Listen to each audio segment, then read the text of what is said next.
আজকে রাতে ঘুমাবো, আগামীকালকে উঠে যাব ভিসা প্রসেসিং করতে, পাসপোর্ট অফিসে ছেলেকে রিসিভ করে নিয়ে আসতে বিদেশ থেকে, বিয়ে বাড়িতে বেড়াতে যাব, রড সিমেন্ট কিনতে যাব বিল্ডিং তৈরি করার জন্য, ব্যবসা বাণিজ্যের উদ্দেশ্যে বাজারে যাব, খেত খামারের উদ্দেশ্যে যাব।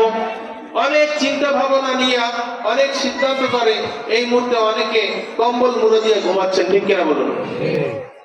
যদি তাদের মনে এই সিদ্ধান্ত থাকতো যে আজকে আমার মৃত্যু হবে, তো এই এলাকার একটা মানুষও কি ঘুমাইতে পারতো? কাঁদতে কাঁদতে হয়রান হয়ে যেত না? প্রেশান হয়ে যেত না? চোখ ফুলে উঠতো না? আহা, আমার তো আজকে মৃত্যু, আজকে যদি আমার মৃত্যু হয় কালকে কি হবে? আজ মৃত্যু হলে কাল কি? জোরে বলুন। আজকে মৃত্যু হলে কালকে, কালকে কবর। 3.5 হাত ঘর, সব হবে পর। ভাই বোন আত্মীয় স্বজন স্ত্রী পুত্র কেউ আপন নয়, একজন হবে আপন। একজন হবে আপন, সে কে? মুহাম্মদুর রাসূলুল্লাহ সাল্লাল্লাহু আলাইহি ওয়াসাল্লাম।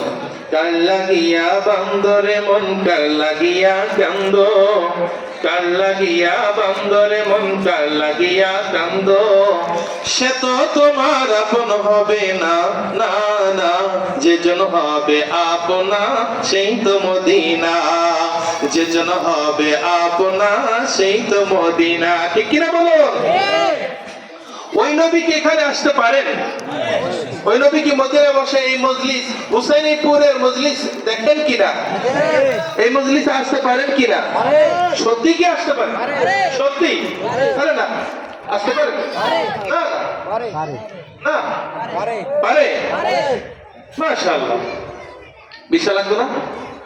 পাসপোর্ট লাগবে না? এয়ার টিকিট লাগবে না? এনআইডি কার্ড লাগবে না? কিচ্ছু লাগবে না, আপনি আসতে পারেন। মাশাআল্লাহ, রাসূলের মহব্বত আছে। আলহামদুলিল্লাহ, আলহামদুলিল্লাহ। প্যারে হাজিরিন,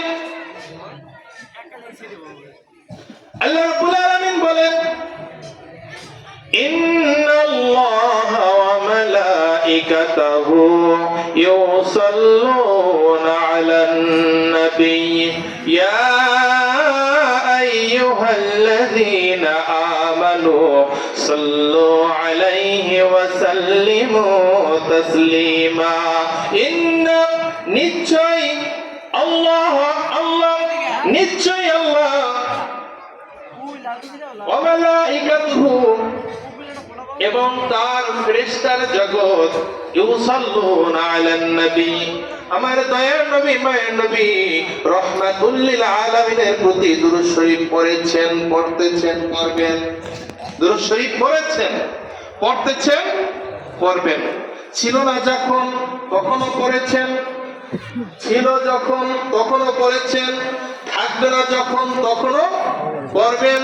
সব সময় দুরূদ শরীফ আমার আল্লাহ রাব্বুল আলামিন তার ফেরেশতার জগৎ নিয়ে দুরূদ পড়েছেন, পড়তেছেন এবং পড়বেন। শুধু এখানেই সীমাবদ্ধ নয়, আল্লাহ রাব্বুল আলামিন পরে আরো ঘোষণা দিয়েছেন, ইয়া আইয়ুহাল্লাযীনা আমানু সাল্লু আলাইহি ওয়া সাল্লিমু তাসলিমা। হে বিশ্বাসী বান্দাগণ,